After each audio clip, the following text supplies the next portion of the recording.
Microscopic में apply कर दोगे, ऐसा नहीं है, ठीक है।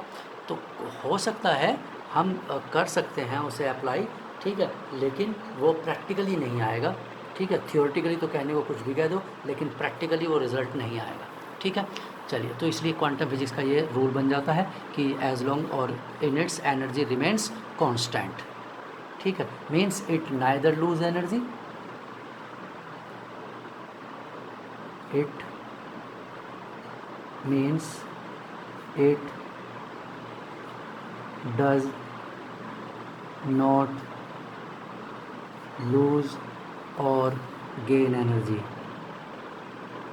गेन एनर्जी, जब तक वो एक ही ऑर्बिट में है नहीं करेगा।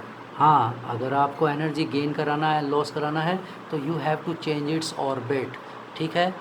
अब अगर वो किसी एक इलेक्ट्रॉन इफ़, या ऐसे लिख लेते हैं, the electron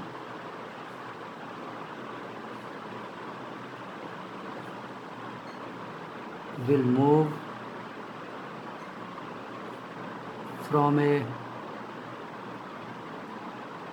lower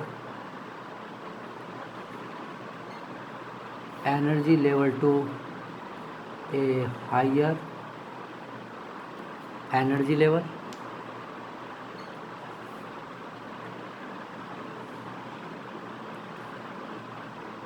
when the required, वो अगर एनर्जी गेन करेगा, ठीक है ना, when the required amount of energy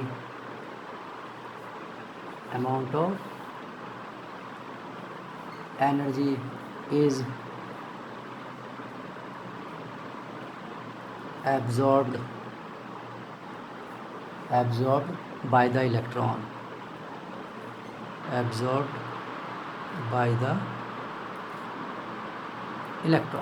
ठीक है। और एंड वाइस वर्सा, इसका रिवर्स भी हो सकता है, ठीक। और ऐसा कब होगा, when it emit the same amount of energy, ठीक है। तो एंड वाइस वर्सा, एंड पूरा लिख लेते हैं, एंड वाइस वर्सा लिख लो, चलो,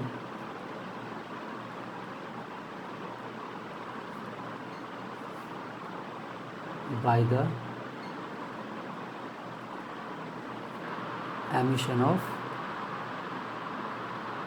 energy, यानी वो लोअर लेवल से हायर पर जा सकता है बाय द एब्जॉर्ब एनर्जी, और वो वाइस वर्सा उल्टा भी कर सकता है, हायर लेवल से लोअर लेवल पर जा सकता है by the emission of energy. यानी when during the orbit change energy it can gain और lose energy only during the transition, ठीक है। It means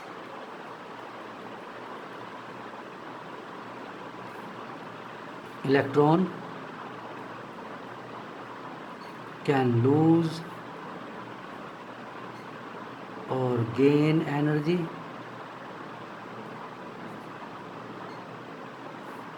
but only during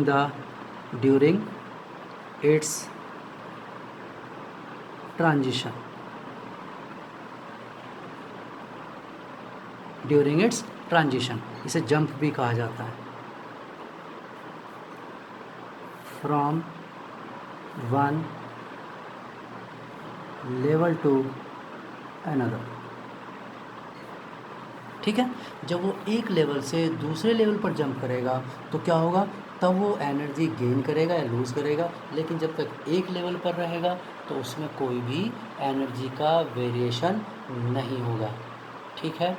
और जब वो जंप करेगा तो उसमें कितनी एनर्जी का लॉस करेगा या कितनी एनर्जी गेन करेगा, ठीक है, वो हम क्या कर सकते हैं, सॉल्व कर सकते हैं, ठीक। यानी कि डेल्टा ई, ठीक, इक्वल टू क्या होता है, ई फाइनल माइनस ई इनिशियल, यानी energy of the final minus energy of the initial, ठीक है, ये होता है। या हम डेल्टा ई को लिख सकते हैं एच न्यू, ठीक, और या इसे लिख सकते हैं एच सी बाई लैम्डा। ठीक है, तो हम एच सी बाई लैम्डा लिख सकते हैं, यानी wavelength of the emitted radiation या wavelength of the absorbed radiation equal to क्या होगा, E final minus E initial. ठीक है, और ये वैल्यू मोड के साथ होती है, यानी कि आंसर कभी भी नेगेटिव नहीं आना चाहिए, या नेगेटिव आता है तो it represent the loss of energy, और अगर पॉजिटिव आता है तो it represent the gain of energy. ठीक है, ये लॉस ऑफ एनर्जी या ये गेन ऑफ एनर्जी को इंडिकेट करता है, ये ध्यान रखना। ठीक है, तो यहाँ पर क्या होता है, एनर्जी का लॉस या गेन, मतलब मैं एक पॉइंट ये बताना चाहता हूँ कि energy neither be created nor be destroyed. आप एनर्जी को क्रिएट नहीं कर सकते हैं, आप एनर्जी को डिस्ट्रॉय नहीं कर सकते हैं। ठीक है, क्लियर। इसीलिए मैंने आपको कहा कि यहाँ पर क्या होता है, एनर्जी का ये मोड की फॉर्म में होता है। ठीक है, डेल्टा ई की जो वैल्यू होती है वो मोड लेस उसकी फॉर्म में लिखी होती है, ई फाइनल माइनस ई इनिशियल। ठीक, ये इसका पॉइंट होता है। तो आप इसे डेल्टा ई को अगर चाहें तो इस फॉर्म में लिख सकते हैं, delta E equal to H C by lambda. ठीक है, स्टेशनरी। ठीक है, क्लियर। इस तरह से मतलब आंसर नेगेटिव, जैसे मान लो वो लोअर लेवल से हायर लेवल पर जा रहा है तो इसका मतलब पॉजिटिव आंसर आएगा, इट गेन एनर्जी। ठीक है, positive means gain of energy. और अगर वो हायर लेवल से लोअर लेवल पर आ रहा है तो आंसर क्या होगा, नेगेटिव आएगा आपका आंसर। और नेगेटिव आने का मतलब क्या है, इट लूज द एनर्जी। तो negative sign indicate the emission of energy and अगर मोडलेस भी आया तो टेंशन खत्म है, फिर तो प्रॉब्लम ही खत्म। लेकिन अगर आंसर नेगेटिव या पॉजिटिव आते हैं तो नेगेटिव या पॉजिटिव का मीनिंग वो मैंने आपको बता दिया है कि नेगेटिव का मीनिंग है लॉस ऑफ एनर्जी और पॉजिटिव का मीनिंग है गेन ऑफ एनर्जी। ठीक, अगर ये है तो टेंशन ही नहीं है, लेकिन नेगेटिव साइन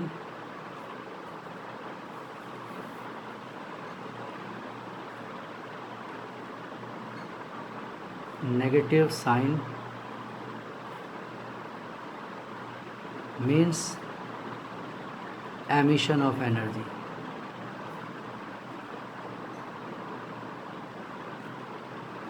और positive sign means gain of energy, emission या लॉस। ठीक है, तो ये है। अगर साइन आता है तो मैंने उसके लिए भी लिख दिया कि अगर साइन है तो आप ये, ठीक है। और वैसे साइन नहीं आएगा, ठीक है, क्यों, क्योंकि हम मॉडल इसमें यूज़ करेंगे। और फिर भी अगर आता है तो मैंने आपको बता दिया, मान लो ऑप्शंस में साइन के साथ ही लिखा हुआ है, ऑप्शन भी तो ऐसे दे देंगे वो कि नेगेटिव साइन है या पॉजिटिव साइन है, तो कोई दिक्कत नहीं है। मैं फिर भी बता रहा हूँ आंसर क्या होगा, जब वो बहुत लोअर लेवल से ऊपर जाएगा, नीचे से ऊपर जा रहा है तो पॉजिटिव में एनर्जी रहेगी, पॉजिटिव, क्योंकि वो गेन करेगा। और जब वो अपर लेवल से ऊपर वाले लेवल से लोअर लेवल पर आएगा तो एनर्जी का क्या करेगा, लॉस करेगा, आंसर नेगेटिव में दिखाई देंगे। ठीक, ऐसा क्यों, क्योंकि फाइनल एनर्जी कम होगी और इनिशियल एनर्जी ज़्यादा होगी जब वो ऊपर से नीचे आएगा। ठीक है, तो डिफरेंस अब ज़्यादा, कम वैल्यू में से ज़्यादा को माइनस करेंगे तो ऑब्वियसली आंसर नेगेटिव आएगा। लेकिन अगर आपको फ्रीक्वेंसी या लैम्डा सोल्व करना है तो नेगेटिव साइन यूज़ नहीं करना है। फिर बता रहा हूँ मैं आपको, ये नेगेटिव साइन पॉजिटिव साइन केवल लॉस या गेन के लिए होते हैं।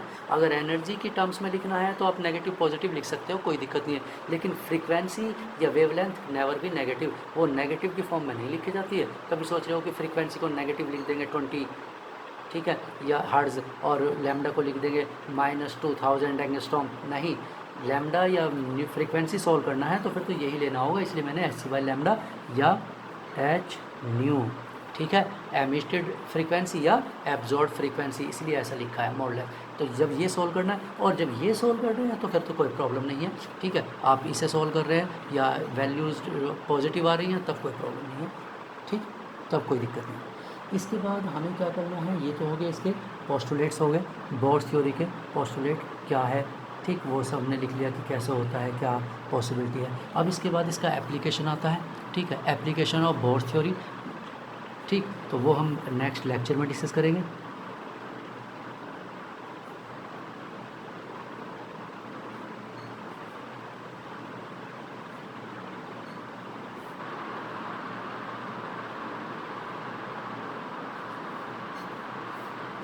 ठीक है, इसमें हम क्या कैलकुलेट कर सकते हैं, ठीक,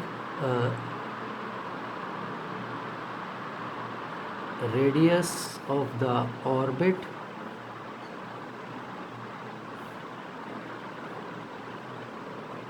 इन विच इलेक्ट्रॉन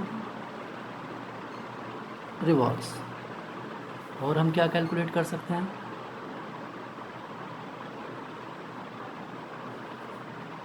ठीक, इसमें और क्या कैलकुलेट हो सकता है, रेडियस ऑफ द ऑर्बिट क्या होगा, velocity of an electron in an orbit. ठीक है, और क्या कैलकुलेट कर सकते हैं हम, total energy of an electron in an orbit. Total energy में हम क्या कैलकुलेट कर सकते हैं, काइनेटिक एनर्जी भी हो सकती है एंड पोटेंशियल एनर्जी भी इंक्लूड कर सकते हैं। Total energy including kinetic and potential energy सब कैलकुलेट कर सकते हैं। लेकिन इसकी प्रॉब्लम क्या है, ये सब किसके लिए कैलकुलेट कर रहे हैं, these are only like hydrogen species. Like hydrogen species means one electron system.